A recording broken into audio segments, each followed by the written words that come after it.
Well, good evening. I'm Alan Jackson, and welcome to Nashville. January the 1st was going to be a day when I spoke of all the reasons for hope in a new year. Then I woke up to New Orleans and the reports of a terrorist attack on our soil again. That was followed up with the suicide and explosives in Las Vegas. And if the events themselves weren't enough, I was extraordinarily frustrated that as the reporting began, the FBI was reluctant to acknowledge the terrorist connections to what was happening, and it seemed to me all too willing to acknowledge that our veterans had been involved. Well, it's not well known that when veterans mention the number 22, they're referring to the daily number of suicides. Tonight is not about rationalizing what happened in New Orleans and Las Vegas. Killing others, it's inexcusable. Understanding the suicide numbers, we've got to find a solution for that. So joining us tonight is the former White House advisor and former military man, Paul Chabot. Welcome back to our show. Great to be with you, Pastor, and thank you for taking on this very important topic. Well, we need your help on this one. When you heard about the tragedies in New Orleans and Las Vegas, and further heard that both of these men were former military, what went through your mind? Yeah, as I learned more about those cases, first as a veteran, you hear about another veteran taking the lives of others, you get disgusted, you wonder what happened. And that's primarily with the New Orleans terror suspect that took lives. That's a shame of his military background and what he had done carrying the ISIS flag. But then you look at the other veteran in Vegas, much different case, active duty, Green Beret, multiple awards, 5 bronze medals, 1 V for Valor. Didn't take anybody else's life, did injure others, and you look at the mental health implications behind him and his history, and you can replicate that, Pastor, across the board, across so many veterans that are tipping on that line to potentially taking their life today. Well, what happens to someone who served, they come home, and they seem to fit back in, but then it seems like they crack. They join the enemy, ISIS. They carry out a plan to murder as many civilians as possible. Can you help us understand that? I think there's always going to be that negative percentage that joins any organization, from law enforcement to the military. Again, it's disgraceful. We've seen it happen a number of times in our U.S. military with veterans doing horrific acts to our own citizens. But then there are others. We have this other segment, a large segment of veterans. We lose about 22 a day, close to 8,000 a year. And having looked at this for a number of years now, I think part of what's happening here is certainly our VA system is failing. We deal with mental health, but also we send our veterans overseas to literally fight evil, and then we bring them home, and literally evil surrounds them to help take their lives. And I think that is where we are failing as a society. Right now, the VA is not doing very well. But veterans are a unique breed. We don't like to ask for help. It's very difficult to ask for help. But also critically important is that veterans want to be with other veterans for help. Pastor, one thing I think that can help our nation right now is to encourage churches to create more veteran life groups for veterans, by veterans, joining veterans weekly. I've been a member of PTSD groups, other groups, and it's phenomenal when we are together united. Because when we leave military service, we come back into civilian life, and it's very difficult for civilians to understand what the men and women of military have been through. So right there is a very strong transition and almost a call to arms for our churches today to get engaged with your veteran population, advocate for veteran groups in your churches. That, I think, will make critical headway going forward. No, I like your suggestion. It's something we can do and not just wait for Washington. We've had a variety of groups similar to what you're describing here in our own congregation and have seen the benefits of those over many years. Why is it that 22 suicides a day, every day, is not in the national news? How's that allowed to go under all of the media radar? I think I'm disgusted by it. I think we've gotten numb to society from what happens over and over again. I'm going to read to you briefly 3 quotes. I am on a number of confidential or private Facebook groups of other veterans, many veterans suffering. And almost daily, there's communications on there. I'm just going to read you a few without giving the names. This is a wife. She writes, after losing my husband to PTSD in 2019, I found myself wanting to join him many times during the first 2 years. but she reached out to a crisis line. She had positive experiences each time with a very critical phone number that hopefully we'll talk more later about, which is 988. Richard is another veteran. He said not suicidal at all, but he embraces death and he's ready for it. Pastor, this is what I want to discuss briefly because this is where I think we really miss it in our society. Is many veterans don't want to take their lives, but they are dealing with such traumatic pain or PTSD that they feel as if their life ended, that pain would end. That is the other part of what we have to address here, is that they're not actively trying to take their own lives, but they feel as if death were to come, it would end the suffrage. So that is also a missed talking point of what we have got to acknowledge, because I see it so many times within these networks of veterans that are sharing their comments and how they feel. They don't want to take their own lives, but they feel like the pain of the memories and the lack of the care of what they're getting, that ending their life could end the suffrage. And this is where we can do so much more work through veterans outreach. Well, let's stay with that for just a moment. You know, I live in the church world, and we provide all sorts of groups for trauma points in life, cancer survivors, people who've gone through divorce. As I said, we've done groups for military, but what I hear you describing is it's not just a nice idea, it's really essential. We don't need another program in Washington. We need people across the heartland of America mobilizing in their churches or elsewhere to help the veterans be together, to help one another through these very difficult challenges as they re-enter their routines. It is, Pastor, and also let me put something else very direct and forward out there, is when America puts our men and women to fight overseas, we have got to fight to win and leave victoriously. When you think today about I was served in Iraq, I know a lot of Iraq and Afghanistan veterans.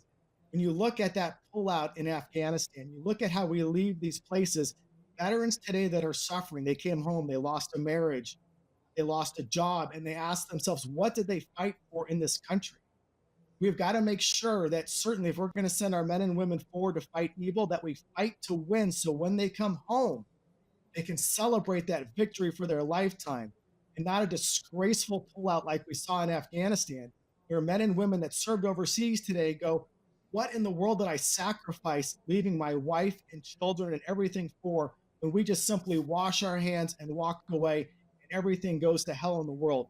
If we're going to fight, we better fight to win. And our legislators, our policy folks, and our presidents that put us to fight to win every single time, without an exit strategy that looks like defeat in our lives, because that is where the tremendous hurt and this guilt and this what did we sacrifice so much for impacts us mentally, and it also impacts those around us, our loved ones, our children, our spouses, everybody else that we're connected to. That is what's missing, that if we fight, we've got to fight to win. We're not afraid to fight, but put us in battles where we're going to come home and we're going to know that what we did made a difference. Well, I appreciate your counsel. I have found that a simple thank you, not only to the veterans, but to the families of those who are active military, just an expression of appreciation and gratitude for the sacrifices they're making, makes a tremendous difference. Again, I'm not waiting for Washington. Let's go be the difference now. When we come back, we're going to talk about what Paul does to counsel soldiers who may be on the edge. We'll be back with more from Paul Chabot in just a moment.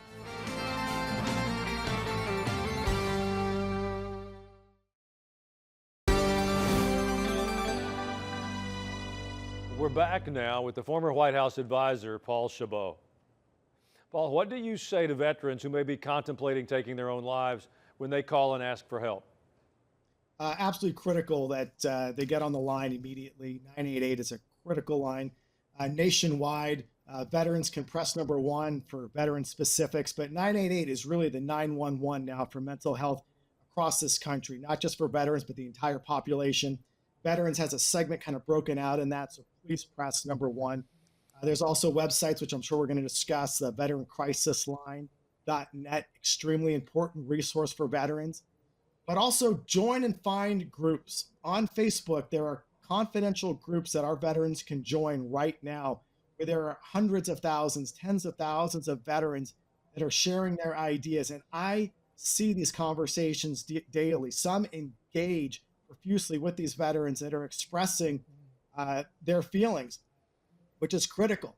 It's also important that we do not let a veteran be alone. And also, if we at all feel that somebody is about to take their life, a veteran or somebody else, you've got to get on the phone and call 911. Intervention is absolutely critical. But to the veteran who's sort of borderline right now, who's struggling with this, 988 is a great first step, but also being around veterans is absolutely critical, whether you're doing it socially on social media or in person. VFW, American Legion, DAV chapters, they're all over the place. The more we are around people like ourselves, we share the stories, the emotions, the feelings, the challenges, the better we can get through this together. Think about this, veterans. When we served overseas, we all wear, the same uniform, different branches of service. We didn't care what color you were, what state you were from. It's that we loved our country and we fought for something together. When you come home, you might take that uniform off, but that's it. Everything else about us, the camaraderie stays together, and we are still number one in backing each other. So leaving the uniform, coming home as a veteran is just as important as you being overseas in the foxhole or wherever you may be, and communicating strongly with your veteran men and women counterparts across this country. Well, it seems to me the Pentagon has essentially stopped showing what happens during war. Reporters can only embed with soldiers in a very controlled environment. That's very different than it was during previous wars where the public had an up-close view. In addition, even when a soldier is killed, TV cameras aren't allowed to record the flag-draped caskets when they're unloaded back home. The only exception is when the president is there and wants to be seen. Well, I would argue that this also hides the truth from the American public and perhaps contributes to the issue of our vets being ignored. Am I wrong on this? Now, look, the public needs to see the real life because we see it in the military. We've got a lot of young men and women that join the military. Think of it, 18, 19, 20 years old. I spent 21 years in as a reservist and activated in Iraq, but many spent 20 years full time. My heart really goes out to this younger generation, the 18, 19, 20-year-old, those that served in Iraq and Afghanistan at a very young age, still forming their boundaries in life and the terror and horror that they had seen. I feel that the American people need to understand and see what we see because we saw the death and destruction overseas. You need to see it at home. And this is why, when I said previously, when our country sends our men and women to fight, we have got to fight to win. You never want to send your men and women over to fight to lose. You've got to give them the equipment and the training to win. And when we go overseas to fight, we've got to make sure that the end state is to win. And what does victory look like? Because coming home victorious, and unlike how the Vietnam generation was spat on coming through San Francisco airports, they blazed the trail for a lot of improvements that we see today with veterans. We still have a long way to go until we get that number 22 down to 0. Amen. Well, the Veterans Administration has frequently been a target of criticism. President-elect Trump clearly has the vets on his radar. I just said to Robert, how's it going nowadays? How is it going? And he said they're getting rid of choice rapidly. Choice is when you can't see a doctor rapidly. You go outside, you find the doctor, you get yourself fixed up, and Sarah, we pay the bill. And it was a great thing, and he said it's rapidly not being used. We're going to go back. We get back in, we're going back to that, right? We're going back to it immediately. Well, is this something the president can do without having to wait for Congress to act? Yeah, look, President Trump did something amazing, really pushing forward the Community Care Act. And what is this? This is where if the VA can't get you in within the first 30 days, and now actually numbers really don't matter, you can go to the private sector for private health care. I'm a disabled veteran. I can now go in the private sector and get health care for virtually any single treatment or ailment. And that's what our veterans need to know. Is not many are aware of the community care, this act that President Bush pushed forward to make sure that we don't have to wait in the lines at a VA for a system that is just very difficult to work through. You can actually get phenomenal care in the private sector paid through the VA. So be sure, veterans, that you're aware of this. Spouses, caretakers, look into the Community Care Act. I know when Trump comes back in, he's going to push this fast and forward. He believes in what the private sector can do augment and supplement this crisis that we have with our military veterans. Well, you've mentioned some options already, but before we go, can you point our viewers to any public resources they should know about if they know a veteran who may need help? Absolutely. So 988, remember that is the 911. The other is veteranCrisisLine.net. Again, veteranCrisisLine.net. Lastly, Pastor, I know we've talked a lot about veterans here. I also don't want to forget our law enforcement. Many of them commit suicide as well. We have a crisis in this country with our law enforcement community. They see the terror and horror on the streets and the jobs that they do daily. Many of us who wear the uniform are afraid to acknowledge these issues that we deal with. But I will tell you, when I retired from the Navy 2 years ago, in my retirement ceremony, I said something I probably wouldn't have said 20 years ago, afraid that I might lose my job. And it's this, Pastor, it's that we are all broken. Every single one of us, we are broken. We've got to be able to accept that and reach out for help and find people that share this same effort. And so, Pastor, thank you for bringing attention to this. I really want to see the churches engage across this country in creating veteran life groups and getting that out into every single community and city and town across America, because our veterans right now are looking for that, but they're not hearing about it. So let's please try to advocate for more veteran life groups across this country in every single church. Well, Paul, thank you for joining us again. We're going to stay on this in the months ahead with your help. Thank you, Pastor. God bless you, and God bless all that are watching and helping to make a difference. Amen. Well, in a moment, I'll have some additional thoughts and reasons for hope.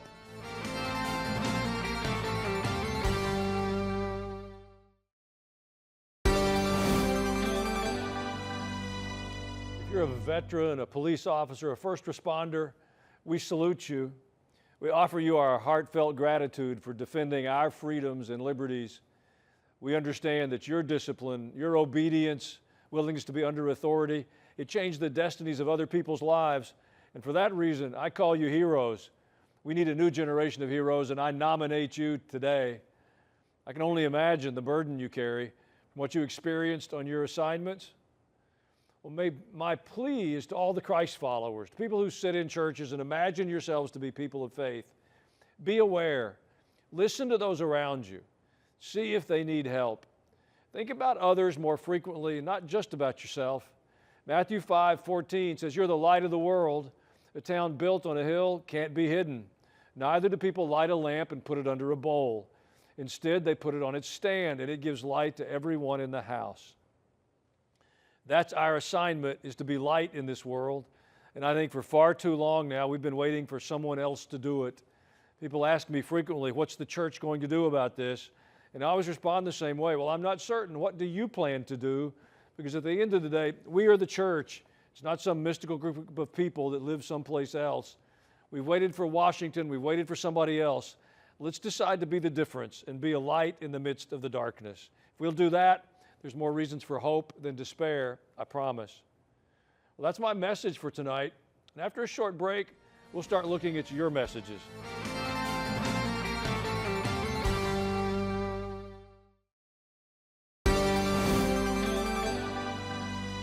Thank you for taking the time to send your emails, your thoughts and ideas, your questions. They're an important part of the program. Before I read those, I want to extend my invitation to you again. I'm inviting my friends all over the country to join me in reading through the Gospels at the beginning of this year. 10 or 15 minutes a day. It's about a 60-day journey, Matthew, Mark, Luke, and John. The reason I'm inviting you is I believe if we'll take that time, it will bring the blessing of God into our lives, our homes, and our nation. That's worth an investment of a few minutes each day. I hope you'll join me. You can go to the website and get all the details. Now for your emails. Lisa Green from Kingsport, Tennessee. Thank you for your time and effort that you put into a TV program. You're a vessel being used by God, as evidenced by the godly biblical truths you proclaim in your sermons, as well as addressing the issues in Alan Jackson now. Thank you again. I'll pray for continued Spirit-filled teaching. Well, thank you for your opinion, Lisa. It's our lives being changed that are the real evidence. I want to encourage you to ask your friends to join in watching the program. It will help all of us. 7 p.m. Eastern Time, 6 p.m. Central Time, or you can find every episode on YouTube at Alan Jackson Now. If you miss an episode, you can see it there. Your participation, it makes a difference. Take a moment to send your emails to comments@alanjacksonnow.com. Your feedback and questions, they do a lot to shape our show. I'm Alan Jackson. You have a wonderful evening.